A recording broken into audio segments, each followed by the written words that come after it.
Sampai di rumah Bang Bagas. Saking antusiasnya, Nenek Davia menyambut kedatanganku. Beliau menghiasi kamarnya dengan warna favoritku yang berwarna biru. Pantas saja, Bang Bagas menanyakan warna kesukaanku waktu itu. Selamat datang cucu nenek. Apa kamu suka dengan kamarnya, Cuk? Ucap Nenek Davia bahagia. Masya Allah, ini cantik sekali, Nek. Ucapku ikut senang. Doa nenek langsung dikabulkan Allah. Dan sekarang, nenek benar-benar akan tidur bersamamu. Ucap Nenek Davia sembari memelukku. Saat berada di dapur dan hendak memasak, Nenek Davia melarangku. Karena ada ART yang akan mengerjakannya. Namun aku tetap kekeh dan beralasan jika aku senang memasak. Padahal aku sedang merindui ibu. Melalui masakan ini, kutuangkan rasaku. Untuk pagi ini, aku memasak masakan yang spesial untuk keluarga Bang Bagas. Masakan yang sering dibuatkan ibu untuk kami para anaknya waktu kecil. Saat memasak, air mataku jatuh. Dengan sendirinya teringat dengan beliau yang jauh di sana. Setelah makanan dihidangkan di meja, aku pun memanggil Bang Bagas dan Ayah Kasmir. Beliau sekarang harus dipanggil Ayah Kasmir, sama halnya Bang Bagas memanggil beliau. Sementara Nenek Sendari tadi memperhatikan dan menemaniku berada di dalam dapur. Masya Allah, makananmu enak sekali, Nak. Puji Ayah Kasmir. Cucuku masaknya dengan cinta, Kasmir. Ucap Nenek Davia menyanjungku. Adik siapa dulu? Bagas punya. Ucap Bang Bagas juga ikut memujiku. Aku hanya menanggapi pujian beliau semua dengan senyuman.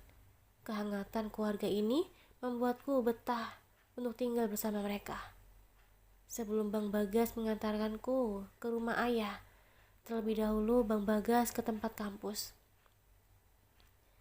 Dek, ikut abang ke kampus dulu yuk, tawar Bang Bagas.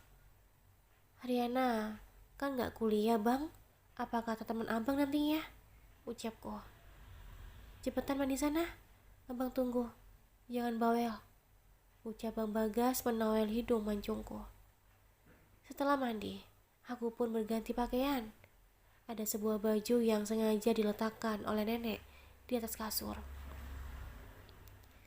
Pakailah ini, Ijo. Bagas yang membelikannya untukmu, ucap nenek.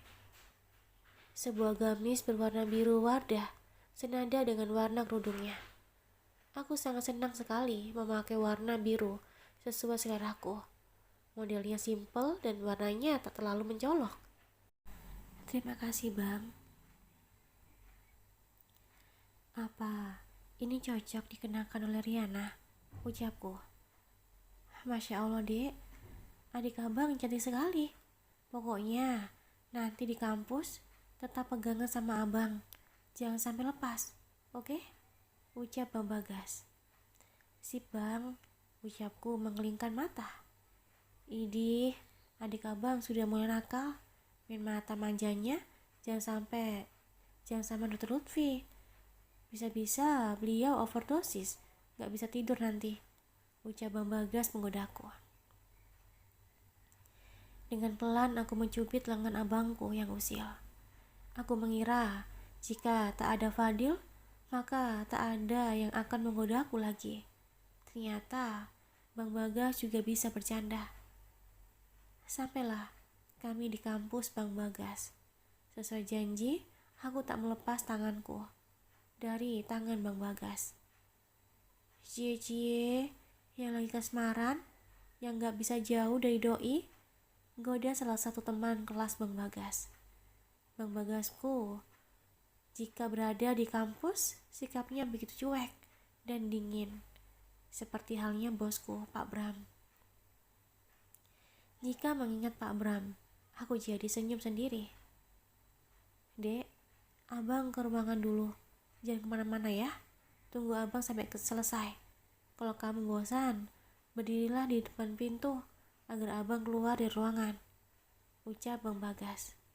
Aku mengangguk mengerti dan duduk di bangku taman yang dekat dengan ruang belajar Bang Bagas. Sambil melihat bunga yang bermekaran, aku kembali memikirkan ibu. Semoga ibuku sehat-sehat selalu dan baik-baik saja. Tampak seorang gadis yang memperhatikanku, lalu mendekat ke arahku. Sepertinya gadis itu juga kuliah di sini, karena logo bajunya mirip dengan baju yang dikenakan oleh Bang Bagas. Boleh gabung? Ucapnya ramah. Silakan, ucapku tersenyum dan menggeser bokongku di kursi. Setelah gadis itu duduk, ia pun memperkenalkan diri. Kenalkan, aku Mutia, ucapnya mengulurkan tangan. Riana, ucapku menyambut uluran tangan Mutia. Kamu kuliah di sini? Tanya aku memastikan. Mutia hanya mengangguk sembari mengeluarkan permen dari dalam tasnya. Jika aku nilai, kesan pertamaku melihat Mutia adalah gadis yang sangat sederhana. Wajahnya manis dan sangat sopan. Iya, aku bisa kuliah di sini karena aku mendapatkan beasiswa, ucapnya jujur. Wah, kamu hebat sekali, pujiku. Alhamdulillah, kalau kamu? Tanyanya. Aku hanya tamatan SMP dan aku sudah mengambil jasa paket C untuk ijazah SMA aku, ucapku apa adanya. Aku datang ke sini karena aku diajak oleh abangku Bagas.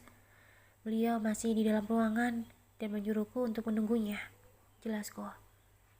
Jadi, kamu adiknya Kak Bagas? Tanyanya mengenali abangku. Aku hanya mengangguk. Tadinya aku pikir kamu calonnya beliau, ucap Mutia. Aku pun menjelaskan jika sikap abangku yang seperti itu hanya semata ingin melindungi dan menjagaku. Mutia bilang jika aku sangat beruntung mempunyai kakak yang sangat peduli. Sedang asiknya mengobrol, Bang Bagas pun keluar dari ruangannya bersama Rehan sahabatnya. Idih, adik abang baru sebentar tinggal, udah dapat teman baru, ucap Bang Bagas mengacak kepalaku. Beruntung aku memakai jilbab. Jika tidak, pasti rambutku bak singa garang akibat dicabik-cabik. Kenalin bang, ini Mutia, ucapku memperkenalkan Bang Bagas. Kampus ini terlalu besar, hingga satu sama lain pun tak saling kenal. Bang Bagas agak terpesona melihat Mutia, dan secepat kilat, Bang Bagas menundukkan kepalanya. Begitu juga dengan Mutia. Kami pun pamit pulang saat jam istirahat, dan waktu itu Bang Bagas dan Rehan mengajakku untuk menjenguk ayah. Sampai di rumah ayah, mobil Dr. Lutfi sudah terparkir di sana. Walaupun biasanya Nenek Rehan menyapa kami, namun tak begitu dengan Om Ridwan. Om Ridwan adalah saudara tiri ayahku. Ayahku anak tunggal, sedangkan Om Ridwan bersaudara dengan ibunya Rehan. Namun mereka tak seperti saudara tiri. Buktinya, setelah kakekku meninggal, ibu selalu bersama dengan ayahku. Begitulah sedikit cerita dari Rehan waktu itu. Kami pun masuk ke dalam ruangan ayah. Terlihat Dr. Lutfi sudah memeriksa detak jantung ayah yang ditemani oleh Dr. Daud dan kedua suster beliau. Dr. Lutfi bilang jika keadaan ayah cukup ada perubahan. Aku berusaha bersikap biasa saja di depan mereka ataupun di depan ayahku. Mata ayah tak lepas menatapku sedari tadi dan tersenyum bahagia. Setelah Dr. Daud dan kedua suster itu pergi, barulah aku mendekati ayah. Ya, gimana kabar ayah? Tanyaku. Ayah hanya menjawabku dengan senyuman dan menganggukkan kecil bahwa beliau baik-baik saja. dan ayah mengisyaratkan agar aku ditinggal berdua saja di ruangan. Mungkin ayahku ingin bicara sesuatu padaku. Setelah semuanya keluar, ayah pun mengangkat tangannya perlahan dan mengusap kepalaku. Masya Allah, ayah sudah bisa mengangkat tangan ayah. Ucapku teramat senang. Nak, panggil Abi. Tolong jaga Abi sampai Abi membaik. Karena kesembuhan Abi adalah melihatmu selalu di sisi Abi. Ucap beliau dengan ucapan yang sangat jelas dan tak terbata-bata lagi. Seperti awal aku bertemu dengan beliau. Abi, Riana sangat senang sekali. Abi sudah sembuh. Ucapku bersyukur. Jangan kasih tahu siapapun jika Abi sudah fase berucap. Tolong rahasiakan ya nak. Ini demi keselamatanmu. Abi tak mau kehilanganmu lagi. Ucap Abi bersedih. Baik Abi. Ucapku setuju dan tanpa banyak bertanya. Sifatmu sangat mirip sekali dengan umimu. Penurut dan sangat lembut. Ucap Abi terisak. Abi melihat Maisaro kembali nak. Abi menyesal tak bisa menjaga dan melindungi ibumu dengan baik. Ucap Abi. Agar nenek tak curiga, nantinya aku pun disuruh Abi untuk membuka pintu ruangan beliau. Pada saat semuanya masuk kembali, kebetulan nenek dan Om Ridwan datang ke ruangan Abi. Waktuku membuka pintu adalah waktu yang tepat. Ini semua tak lepas dari pertolongan Allah melancarkan semuanya. Abi kembali seperti semula, seperti biasanya, tak ada perubahan. Bagaimana keadaanmu nak? Tanya nenek mengusap kepala Abi. Abi hanya mengangguk pelan, merespon pertanyaan nenek. Cepatlah membaik Sidik. Perusahaan sudah lama terbengkalai gara-gara kamu sakit. Anda Ridwan punya hak untuk menanganinya. Pasti semuanya tak akan menjadi kacau. Ucap nenek malah memaksa Abi untuk sembuh dan kembali membebankan Abi untuk urusan harta. Mohon maaf nek, jika Lutfi lancang.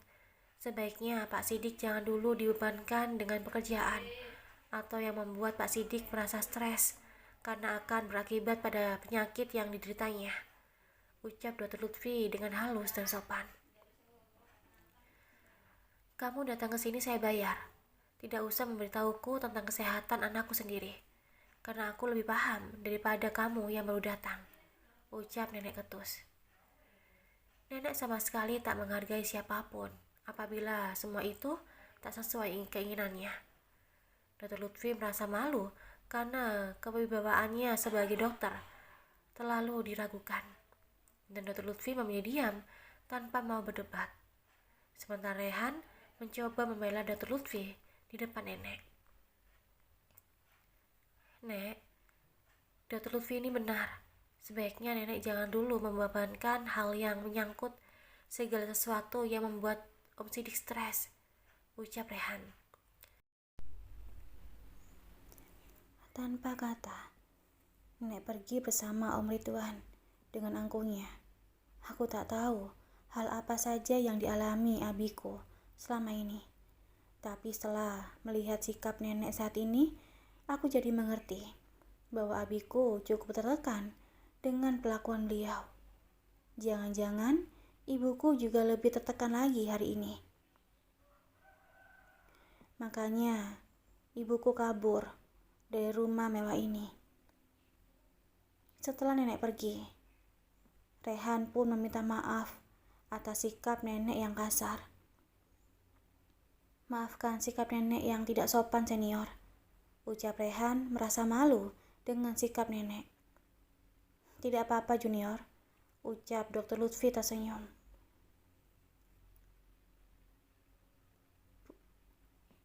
Pukul sudah menunjukkan pukul 3 menjelang sore. Namun, kami masih belum menginjakkan kaki untuk pulang karena kami sedang mengatur strategi agar aku bisa diam di rumah ini dan menjaga Abi. Akhirnya, Dr. Lutfi pun punya usul dan usul Dr. Lutfi menjadi kesepakatan kami bersama. Tak ayal Dr. Daud dan kedua susternya pun ikut andil dalam rencana kami. Rehan pun mulai melakukan aksinya untuk mencoba mengambil hati nenek. Beruntung, Rehan adalah cucu kesayangan nenek, jadi mudah untuknya merayu. Nek, Suster Lina tidak bisa menjaga Sidik lagi, karena Suster Lina akan bertugas di rumah sakit Medan, tempat kelahirannya, ucap Rehan. Gampang, tinggal cari penggantinya, ucap nenek. Bagaimana kalau Riana, Nek? Riana sangat berpengalaman dalam merawat pasien, usul Rehan. Terserah kamu saja, nenek percaya padamu, ucap nenek setuju, tanpa menanyakan ijazah dan keterampilan apa yang kumiliki. Nenek langsung mengiyakan. Setelah rencana pertama kami berhasil, akhirnya Bang Bagas pamit pulang bersamaan dengan Dr. Lutfi. Sementara aku tetap diam di rumah Mengga ini untuk menjaga abiku. Aku pun masuk ke ruangan Abi dengan wajah yang penuh kebahagiaan. Bi, kali ini Riana yang akan menjaga dan merawat Abi sepenuhnya 24 jam. Ucapku berbisik pelan di telinga Abi. Benar kan, Nak? Ucap Abi senang. Iya, Bi, tapi Riana menyamar sebagai suster yang merawat Abi, jelasku. Alhamdulillah, Nak. Abi akan cepat sembuh jika tangan ini yang setiap hari merawat Abi, Nak. Maafkan Abi yang tak sempat memberimu kasih sayang, cinta dan perhatian. Abi benar-benar merasa bersalah. Dan kini, Abi harus dirawat oleh anak yang tak pernah Abi rawat. Betapa mulianya hatimu, Nak. Abi kembali terguguh. Sudahlah, Bi. Kewajiban Riana sebagai anak adalah merawat Abi. Terlepas dari Abi tak pernah melihat keadaan Riana dari kecil. Riana tahu jika Abi sudah berusaha mencari Riana. Namun takdir Allah lah yang memisahkan Riana dan Abi. Ucapku sembari mengelap tubuh Abi dengan air hangat dan hati-hati. Suster Ana hanya terdiam dan kagum melihat keakraban kami. Bapak dan Riana harus kuat, suster, ucap suster Ana memberi kami semangat. Malam pun tiba. Kami keluar ruangan secara bergantian dengan suster Ana untuk makan malam. Di meja makan, nenek sudah menantiku untuk makan bersama. Suster Ana bercerita jika selama merawat Abi di sini, nenek tak pernah memperlakukannya spesial seperti halnya nenek memperlakukanku. Suster Ana pun mengingatkan agar aku jangan sampai terbuai dengan kebaikan nenek dan mengetahui drama kami di rumah ini. Duduklah, Cuk. Kamu pasti lelah menjaga Sidik anakku. Makanlah bersama nenek, ucap beliau lembut. Terima kasih, Nek, ucapku. Saat menikmati makanan kami, tak banyak berbicara di antara kami. Hanya suara dentingan sendok dan piring yang meramaikan suasana. Usai makan malam, nenek pun mengajakku untuk mengobrol sebentar. Riana, apa kamu sudah punya calon? Tanya nenek. Dengan berat hati aku terpaksa berbohong. Aku tak mungkin mengatakan jika Dr. Lutfi lah calon imamku kelak. Untuk saat ini, semua tentang kehidupanku harus kurahasiakan dulu. Belum, Nek, ucapku menggelengkan kepala.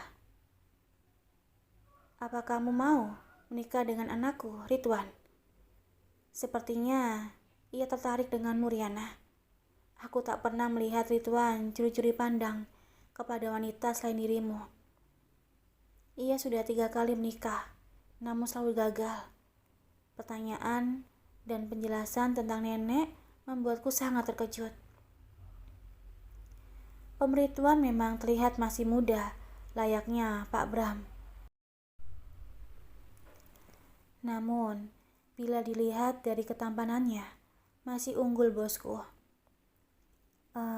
Maaf Nek, Riana belum sempat berpikir untuk menikah karena Riana masih ingin menikmati masa muda Riana, ucapku beralasan.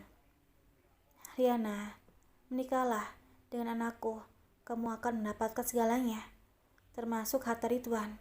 Kamu akan menjadi ratu. Tak perlu kamu bersusah payah untuk bekerja lagi, dan kamu tinggal ongkang-ongkang kaki menerima kertas rupiah, ucap nenek secara tak langsung sudah menjatuhkan harga diriku sebagai perempuan. Beliau mengira jika dengan uang beliau bisa membeli segalanya, dan nenek telah salah menilaiku. Mohon maaf Nek, dengan kerendahan hati Riana tak bisa menerima tawaran nenek, ucapku dengan nada yang sangat sopan agar nenek tak tersinggung dengan penolakanku. Mendengar penolakanku, wajah nenek berubah drastis menjadi ketus dan tak ramah lagi. Tanpa pamit, beliau meninggalkanku di ruang keluarga sendirian. Karena sudah tak ada yang harus dibicarakan lagi, akhirnya aku menuju ruangan Abi kembali. Kudapati Suster Ana hendak ingin menyuapi beliau. Namun Abi tak mau membuka mulut hingga menungguku. Abimu lagi manja Riana, usap Suster Ana memberikan piring makanan padaku. Abi, kalau Abi tak makan, bagaimana Abi akan sembuh? Ucapku menyodorkan sesendok nasi pada mulut Abi. Abi ingin disuap oleh anak Abi, ucap beliau tersenyum. Suap demi suap, Abi berhasil menghabiskan makanannya. Aku sangat bahagia bisa merawat Abi.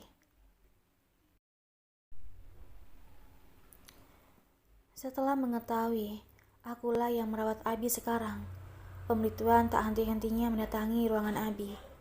Suster Ana begitu heran dengan sikap Om Ridwan yang biasanya agak cuek dan kurang peduli terhadap Abi. Kini malah sering memperhatikan Abi. Mungkin benar kata nenek, beliau menaruh hati padaku. Bagaimana kabarmu hari ini Sidik? Ucap Om Ridwan perhatian. Abi hanya mengangguk pelan. Setelah menanyakan kabar Abi, Om Ridwan mencuri pandang melihat ke arahku. Riana, tolong nanti ke kamar saya. Ada luka di kaki saya yang harus dibersihkan, ucap Om Ridwan. Baik Om, ucapku keceplosan. Apa? Om? Ucap Om Ridwan keheran. Maaf Pak, maksud saya bukan begitu, ucapku meralat ucapanku. Setelah Om Sidik keluar dari ruangan Abi pun memanggilku. Riana, kamu tak perlu ke kamar Ridwan, biar Suster Ana saja. Ana, tolong nanti kamu beralasan jika Riana sedang sibuk mengurusku, ucap Abi. Suster Ana pun pergi dengan membawa semua perlengkapannya. Belum lama Suster Ana keluar, kini Suster Ana masuk lagi ke dalam ruangan Abi. Pak Ridwan menginginkan kamu yang mengobati lukanya Riana, ucap Suster Ana. Aku memandang wajah Abi, guna meminta persetujuan beliau. Dengan berat hati, Abi pun mengizinkanku. Jika aku tak menemui Om Ridwan, takutnya ia akan curiga kepadaku. Kamu hati-hati nak, ucap Abi. Aku pun mengetuk pintu kamar Om Ridwan. Walaupun aku tak sekolah tinggi keperawatan, namun aku bisa menanganinya. Setidaknya, waktu di Arab Saudi, aku menjaga ibu majikanku, layaknya merawat dan mengecek semua alat dan termasuk pengobatan luka biasa. Tok tok tok. Masuk, sahut Om Ridwan dari dalam kamarnya. Aku masih tetap berdiri di depan kamar Om Ridwan dan menunggu Om Ridwan menghampiriku di depan pintu. Masuklah, ucap Om Ridwan menyuruhku masuk ke dalam. Mohon maaf Pak, Riana tak bisa memasuki kamar Bapak. Jika bisa, bolehkah Riana mengobati luka kaki Bapak di ruangan lainnya yang terbuka? Ucapku sopan. Kamu bekerja di sini sebagai perawat yang kami bayar. Jadi kamu harus mematuhi perintah tuan rumah. Ucap Om Ridwan kesal. Sekali lagi mohon maaf Pak. Riana bekerja di sini ditugaskan untuk menjaga Pak Sidik. Bukan bertugas untuk melayani semua penghuni rumah ini, termasuk Bapak. Ucapku. Berapa uang yang kamu butuhkan untuk aku membayarmu? Ucap Om Ridwan mulai menilai sesuatu dari uang. Riana tak butuh uang atau apapun Pak. Jika ini posisinya di rumah sakit, maka dengan senang hati Riana akan melayani Bapak. Namun ini adalah kamar pribadi Bapak, dan wanita terhormat tak akan pernah dan berani masuk ke ruangan yang tidak pantas untuk ia masuki, terkecuali dalam keadaan darurat. Jelasku. Pergilah, ucap Om Ridwan menyuruhku pergi tanpa sopan. Walaupun caranya kasar, setidaknya aku terbebas dari alasan yang dibuatnya. Kaki Om Ridwan tak bermasalah apa-apa. Mungkin ia menyuruhku datang ke kamarnya hanya untuk sesuatu yang tak ku tahu maksudnya. Saat memasuki ruangan Abi, wajah Suster Ana dan Abi begitu sangat khawatir. Aku pun menjelaskan pada Abi atas permintaan Om Ridwan. Abi bangga padamu nak. Abi sudah tak sabar. Rasanya ingin segera sembuh dan bertemu dengan ibu yang telah merawatmu selama ini. Ucap Abi bersemangat. Beliau adalah ibu yang luar biasa, Abi. Pujiku menyanjung ibu. Tanpa kamu jelaskan, Abi sudah mengetahuinya. Dan itu terlihat dari perilakumu saat ini. Didikan beliau memang luar biasa. Ucap Abi. Pukul 1 malam. Pada saat semua tertidur pulas, aku keluar kamar untuk mengambil air wudhu, guna untuk menunaikan sholat malam 2 rakaat. Ternyata di musola, kudapati salah satu security rumah ini sedang menunaikan ibadah tengah malam. Beliau terdengar menangis sesegukan. Setelah menunaikan ibadah sholat malam, aku pun kembali lagi ke ruangan Abi. Saat aku melewati ruangan demi ruangan, aku berpapasan dengan Om Ridwan. Mata beliau menatapku penuh dengan nafsu. Apa yang kau cari tengah malam begini? Ucapnya mendekat. Riana habis sholat. Ucapku memundurkan tubuhku. Apa kau haus? Ayo kita bersenang-senang. Ucapnya dengan mulut bau alkohol. Aku mengibaskan tanganku dan menjepit hidungku karena aroma itu sangat menyengat indera penciumanku. Saat Om Ridwan lengah, aku berlari ketakutan menuju sebuah kamar yang kebetulan kamar tersebut tak terkunci. Dan sementara untuk bersembunyi, beruntung pemilik kamar sedang tertidur nyenyak. Saat kulihat pemilik kamar memindahkan posisinya dengan terlentang, aku begitu terkejut karena yang tidur itu adalah Pak Slamet, si botak. Berulang kali ia mengigau, tak karuan akibat mabuk minuman. Aku terpaksa keluar dari kamar tersebut dan berlari kembali menuju kamar Abi. Dengan cepat aku mengunci pintu Abi. Riana, kamu kenapa seperti orang ketakutan? Apa kamu dari mana saja? Ucap Suster Ana kaget. Riana habis ke musola samping untuk sholat malam sus, ucapku. Lain kali jangan pergi sendirian tengah malam begini.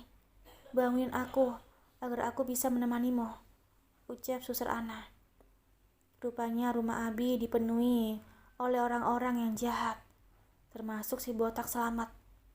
Akhirnya, Slamet botak berteman baik dengan Om Ridwan. Lain kali, Aku harus berhati-hati agar Pak Slamet jangan sampai bertemu denganku di rumah ini. Pukul 4. Dari balik kaca jendela, bisa kulihat si botak Slamet keluar dari rumah Abi. Mau kemana sebenarnya si botak itu sepagi ini? Melihatku sudah bangun, Suster Ana pun menyapaku. Riana, apa kamu tidak tidur? Tanyanya. Aku barusan bangun, Sus, untuk bersiap-siap menunggu subuh datang, ucapku. Kamu melihat siapa? Tanya Suster Ana memperhatikanku, melihat ke arah bawah. Kebetulan ruangan Abi berada di atas, lantai atas. Sus, apakah suster selama bekerja di sini sering melihat pria botak itu? Tunjukku ke arah bawah. Tidak pernah, Riana. Memangnya ada apa dengan bapak itu? Apa kamu mengenalinya? Kemungkinan bapak itu temannya Pak Ridwan. Jika tengah malam mereka sering meminum miras dan obatan terlarang lainnya, ucap Suster Ana. Aku semakin terkejut mendengar semuanya. Kasihan, rumah Abi dijadikan tempat bermaksiat. Abi, cepatlah sembuh. Riana ingin Abi sembuh, ucapku berbisik di samping Abi. Rupanya beliau mendengar keluhanku. Abi sudah sembuh, Nak. Mulai besok Abi akan minta Dr. Lutfi mencabut semua alat yang menempel pada tubuh Abi. Abi sudah bangun. Abi belum pulih dan belum sembuh total. Mengapa harus memaksakan diri untuk mencabut semua alat di tubuh Abi? Tanyaku. Abi sehat karena ada kamu di sisi Abi. Terima kasih, Nak, atas semua doamu selama ini, ucap Abi yang sudah bisa bangun dan menyandarkan punggungnya tanpa dibantu. Tak ada satupun lagi yang akan menyakitimu, ucap Abi mengepalkan tangannya. Mungkin selama ini Abi sakit. Beliau mengetahui tentang kebusukan saudara tirinya dan nenek. Bila Abi melawan dan berbuat sesuatu pun Abi tak kuasa karena Abi terbaring lemah saat itu. Melihat perubahan Abi, aku begitu senang. Pagi pun datang. Seperti biasa, aku dan Suster Ana saling bergantian untuk sarapan. Kali ini nenek tak menungguku lagi, melainkan Om Ridwanlah yang kudapati ada di meja makan. Tanpa menegur, aku pun langsung mengambil makananku. Saat hendak aku masukkan nasi ke mulutku, tiba-tiba Om Ridwan bersuara. Aku ingin tahu, seberapa besar kamu bisa menjaga diri dan kehormatanmu, ucapnya aku. Aku hanya menatap Om Ridwan sekilas, tanpa meladeninya. Aku harus mendapatkanmu, ucapnya tajam dan bangkit dari meja makan. Aku kembali teringat dengan perkataan ibu, bahwa aku tak boleh takut dengan ancaman siapapun. Ada Allah yang menjagaku, dan ibu selalu mendoakanku. Seketika, aku kuat kembali. Aku tak boleh lemah dan harus melawan. Tunggu, ucapku bangkit dari meja makan. Om Ridwan pun membalikkan tubuhnya dan menatapku. Asal Bapak perlu tahu, Riana tak akan pernah takut dengan ancaman siapapun. Bapak tahu tentang kisah Fir'aun dan Asia, istrinya? Tanyaku. Aku tak peduli dengan kisah mereka, dan jangan samakan aku dengan Fir'aun, bentak Om Ridwan tak suka dan berlalu pergi meninggalkanku. Salah satu pelayan itu pun menghampiriku dan bercerita jika akulah wanita yang pertama kali berani melawan Om Ridwan. Dulu ketiga istrinya hanya bisa manut walaupun mereka sering disiksa. Bahkan tak tanggung-tanggung, ketiga istri Om Ridwan sering bapak belur karena dipukuli. Namun ketiga istrinya lebih memilih pergi dibandingkan melaporkan ke polisi, dikarenakan takut akan ancaman Om Ridwan. Terlebih nenek yang mengetahui sifat asli anaknya itu mendukung.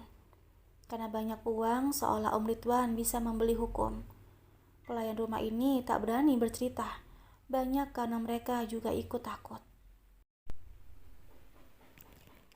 Sekitar pukul 10 pagi, Dr. Lutfi pun tiba bersama dengan Dr. Daud untuk mengecek dan memeriksa ayah. Alhamdulillah, wajah Bapak hari ini luar biasa cerah dan bahagia.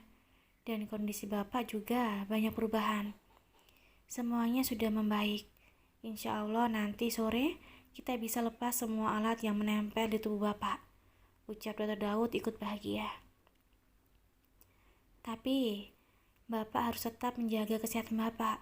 Untuk saat ini, jika alat medis sudah terlepas, Bapak harus menggunakan kursi roda dan tak boleh untuk langsung berjalan. Anjuran Dr. Lutfi. Saya paham, Dok. Saya sangat berterima kasih karena beliau semua sudah mau merawat saya dan sepenuh hati, ucap ayah bahagia. Dan untuk Dr. Ana, saya akan membiayai kuliah Anda yang sempat tertunda di jenjang berikutnya, ucap ayah janji. Alhamdulillah, terima kasih banyak Pak, ucap Suster Ana terharu. Masya Allah, Pak Sidik, puji Dr. Daud kagum. Riana, perawatanmu seperti magnik.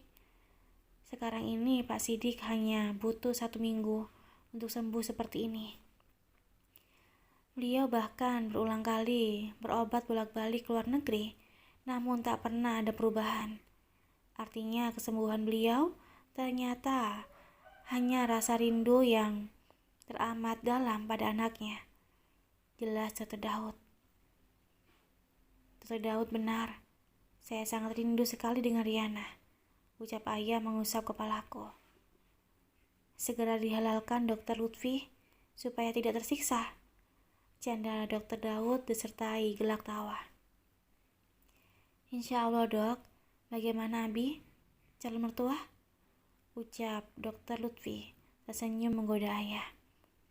Ayah yang digoda oleh Dr. Lutfi malah pipiku yang kemerahan dan merasa salah tingkah. Melihat pipiku merah merona, Abi pun balik menggodaku.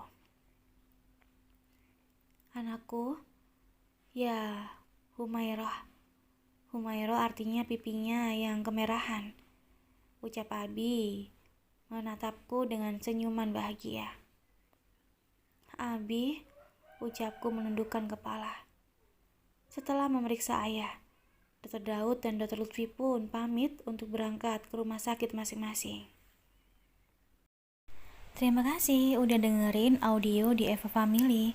Jangan lupa like, komen, share, dan juga subscribe ya. Aku tunggu. Terima kasih.